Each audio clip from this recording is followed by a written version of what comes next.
What's happening, everybody? Welcome back to the TB Toycast YouTube channel, and today it is another fun episode of What's on the Pegs, literally seeing and, talking about what I'm finding on my toy hunts. I'm sure you guys do toy hunts as well. I hit, all the regular stops, the Walmarts, the Targets. I also like to hit the vintage toy shops and, talk about what I'm finding, which is always something different. And then again, that is what makes this toy collecting hobby so much fun. So drop it in the comments down below. Let me know what you're finding. Let me know what you're looking for. Obviously we love hunting, but sometimes coming up empty-handed is not the most fun thing in the world, but it does happen, obviously. So let me know what you're checking out there on the pegs and what you're into. And, of course, make sure to check out the other videos on the TB Toycast YouTube channel. I'm doing 3 unboxing videos every single week. Every Monday, Wednesday, and Friday, a new video goes up. And once a month, we're doing Tales of the Toy Box. So going to gear up for episode 3 very soon on that. But to kind of start things off on what we're finding on the pegs, I thought this was a fun way to start with Teela from the Turtles of Grayskull line. Turtles of Grayskull was kind of an interesting concept, of course, kind of mixing the world of Masters of the Universe and the world of the Teenage Mutant Ninja Turtles.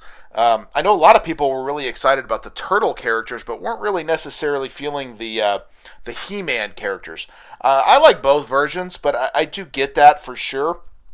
What do you guys think about it? I remember when they did the first He-Man, he was like this purple color, almost like a slime variant or a mutated He-Man, and I was like, oh, that's kind of cool. So I picked them up. I thought they were fun, but as the line went, you kind of realize, like, oh, it's cool to get Casey Jones and Shredder and, those characters, but I don't know if I need Teela and Man-at-Arms and some of the others. So this has been setting at this Target for a while, but I thought it could kind of be fun to talk about. Of course, there's also Jedi Master Kelneka also hanging out there on the pegs. Much like good friend of the show, Kyle Peterson, I do love a hairy bipedal creature, so that one might be one I pick up. I think he's like a $35, like a deluxe figure, which sometimes are a little hard to swallow, but it's still a cool figure there in the Star Wars Black Series, of course. And then this one I want to talk about, Deadpool, a McFarlane statue of Deadpool, and these Marvel McFarlane statues are excellent. They really are. But the more I see them, the more I'm like, okay, what do I do with this? If I had like a shelf along the top of my ceiling, I think they would be perfect for these. But I've steered clear simply because of how much room I think that they would take. But they are cool, I saw they announced a whole bunch of new ones just like yesterday, I think. I was like, oh, those are so cool. But again, kind of fall into that category. Where am I going to put these? And that certainly does come up with the McFarlane Marvel statues. They are cool though, and these are like the 1/10 scale, so I think they're like 30. That the price there I think is for the 1/6 scale, which this is not that. So I think that's a mismarked price there, but still cool. I mean, you see the 1/6 scale, they're gigantic, so I don't know if anyone would need something that big, but these are about 30, so not horrible, but I don't know. Maybe someday I'll pick one up. We'll see. I do, and it also comes with a trading card, which I think is pretty fun. Oh, man. I don't go to Best Buy often, but, man, Best Buy is starting to get some figures. It's kind of interesting that store is still around, considering, DVDs, music. A lot of that stuff has kind of gone away as far as retail presence is concerned. And they're diving a little bit more into the toys and collectibles and stuff. And, NECA obviously doing awesome stuff with the Turtles line. These, of course, are all from the Turtles Adventures, except for the Rat King there, which is more from the comic. But I kind of like the looks of these. These aren't like maybe the classic looks of what you would expect, but they're pretty cool. Leatherhead, Rat King, and Mondo Gecko. Certainly characters I enjoy, so it was cool to see these on the pegs for sure. And then, of course, Best Buy, not one to not get their own exclusive. This is actually one I did pick up. I ordered this online, as a matter of fact. It is from the Batman the Animated Series. It is Clayface. I thought this was really fun and a very nice use for an exclusive. But really, like, not that much more expensive because the regular Batman the Animated Series figures are $30. This was $40, and I'm like, I'm okay with that because, you get the extra head, all the extra limbs that turn into weapons, plus the trading card, and it's a massive figure. Like, okay, I'm okay with $40. Like, that was cool. So I definitely had to get Clayface, and he's always been one of my favorite characters from Batman the Animated Series. Clayface was just fun, He was one of those, like, characters that just was like, wow, that's freaking awesome. And I always liked his Kenner figure back in the day, so this was definitely one I wanted to pick up, and I'm glad I have it for the collection now. Some new DC Multiverse starting to hit a little bit. We got Connor Hawk there, the variant Green Arrow. This, of course, is a Target exclusive. Hourman there underneath.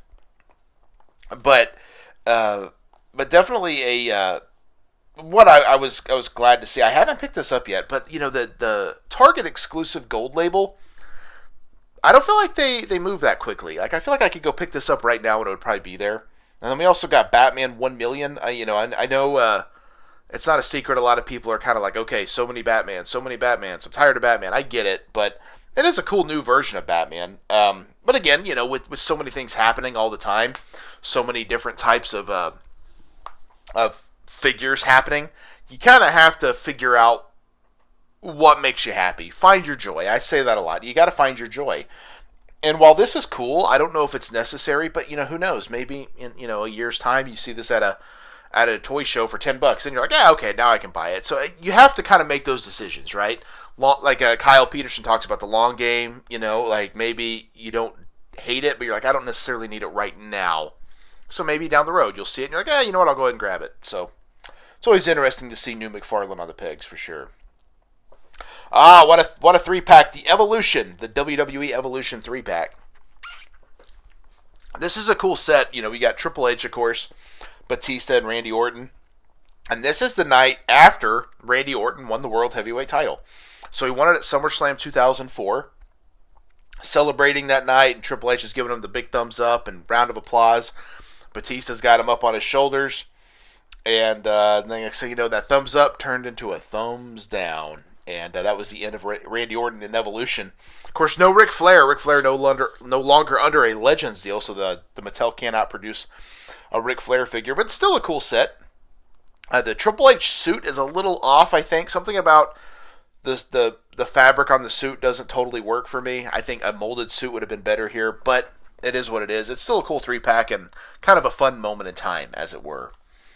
New AEW. We don't see these often. We got Austin Gunn here. No Colton Gunn, but kind of cool to see both of these guys. I feel like they have really risen pretty high in the world of AEW. Obviously, the sons of Billy Gunn, of course, and former AEW World Tag Team Champions. I haven't seen anything from them in a while, and that is sometimes a problem I see with AEW, where you'll see guys doing stuff, and they're doing great, and you feel like they're well on their way, and then it's like they dropped off the face of the earth, and you don't see them anymore. Like, what happened? So hopefully they get back up and going. It's cool that they got their first ever action figures through AEW. But yeah, definitely a bright spot for AEW, so hopefully they get back on track sooner rather than later, because I enjoyed their work. I thought they were doing good stuff. So I took a picture of this because I don't collect Jurassic Park anymore. I had a few as a kid, but I always thought they were fun. But we got a Dennis Nedry track and chase pack, and it comes with a... it looks like a Raptor there from the 93, obviously 93 style Jurassic Park. And Dennis Nedry was always like the go-to figure, right? That was always the one I remember. Of course, played by Wayne Knight. Of course, the classic scene, he gets spit in the face by that one dinosaur, which was always kind of freaky as a kid when he just turns and all of a sudden the dinosaur's in the truck with him. Yeah, that'd be a bad day. Of course, Dennis Nedry, I wonder if they can't license his face because he's got this weird mask on. So you can tell it's him, but it's not showing that it's him. I don't know. Weird stuff. But you guys collect Jurassic Park? It's not really something I've been into since I was a kid. I remember my cousin had a couple, and I always thought they were fun, but definitely not something I collect nowadays. But it's interesting that they're still on the pegs all these years later. Lego. I don't do a lot of Lego, but every now and then I'll see something that stops me in my tracks. How about a Lego Polaroid Lego set? Seriously? That you can build a Polaroid camera out of Legos. That is wild to me. Absolutely insane. So I thought this was interesting, and we're talking about, of course, because it's so odd. Nothing I would have ever expected to see. But definitely cool, right? Lego, I know there's a lot of Lego fans out there, and people seemingly just specifically collect Lego. So I think they would be fun to build them, but then again, where do you put them? And that's where the whole issue comes in with this stuff. So cool stuff, no less. I went into a Ross, and I hate the store Ross because it's the most disorganized store ever. And I've been seeing people have been finding Super 7 stuff, so I thought, well, maybe. But no, I did see this cowboy shirt Hangman Adam Page. So I thought, well, I'm going to document my trip here just because this was horrible. And that was it. And that's the only thing I saw. So there you have it. I saw it Hangman Adam Page, which was on clearance for like $5 at Walmart for a very long time. Now you can buy it at Ross for probably the same price or a little bit more if you're so lucky.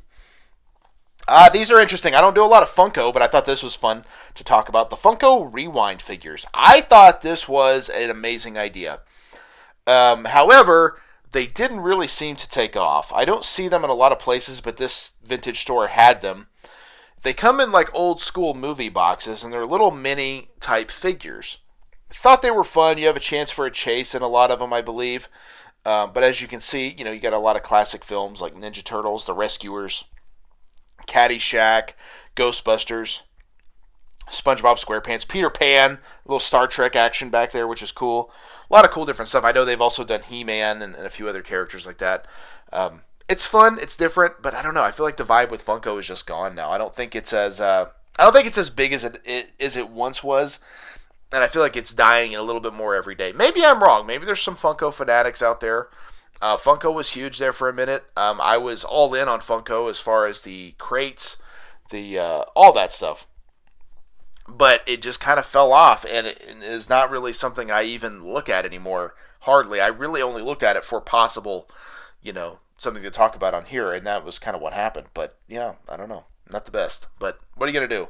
But speaking of Funko, we got more Funko here. DC Primal Age. Man, this seemed like a great idea. And it did not take off. Funko started kind of a 5.5-inch line we saw with like horror characters like Michael Myers, Freddy Krueger, Jason, etc. all kind of reimagined, almost like medieval style. They included Street Fighter, Mortal Kombat lines, Thundercats, DC Primal Age, which are kind of He-Man-esque versions of the DC characters. All these seemed great. All these seemed awesome. And we never really saw them again. I heard Mattel kind of put a stop to it. I could be wrong on that. But obviously, you can see the store was selling these for $9.97, not super expensive. And now they're on sale for $4.99. So $5, you could take these home if you wanted to. Nothing too great here. But they were fun for their time. But everything has a shelf life, and these just didn't really take it. I'm going to wrap things up here at this toy shop with this starting lineup 2-pack. Obviously, people know I'm kind of diving into starting lineups a little bit more. And we got Dan Marino and Bob Grice, a 2-pack here from the Miami Dolphins. Really cool. Like I said, with starting lineup, I'm going to be very selective on what I get. Right now, I do kind of want to focus on baseball. That may change in time, but I thought this was a cool 2-pack to see. Of course, you get the trading cards with them. And starting lineup is not a super expensive line. As we've learned, a lot of these lines are, relatively inexpensive, and or a lot of the figures are. So this is $20. I feel like you could probably get it a little cheaper online. I haven't looked. I haven't gone on eBay or anything like that, but I feel like you could probably get this a little cheaper if that's what you're into. So there it is. That's what I've been finding this week out on the pegs. There'll be more coming up. And the next Saturday, as a matter of fact, and of course, in that meantime, check out the unboxing videos. There'll be a new one every Monday, Wednesday, and Friday this coming week, so hopefully you guys enjoyed those as well. And let me know what you're finding. Like I said at the beginning, drop it in the comments down below, and let me know other stuff you'd like to see on this channel. I'm kind of expanding beyond unboxing videos, obviously, but I'm always kind of looking for new ideas and new fun things. So let me know what you guys think. Hopefully you guys enjoyed this, and that is it. Next time we'll see you when we're talking all about what's on the pegs. And this is the TB Toycast YouTube channel, and we will see you in the toy aisle. Yeah. One more time.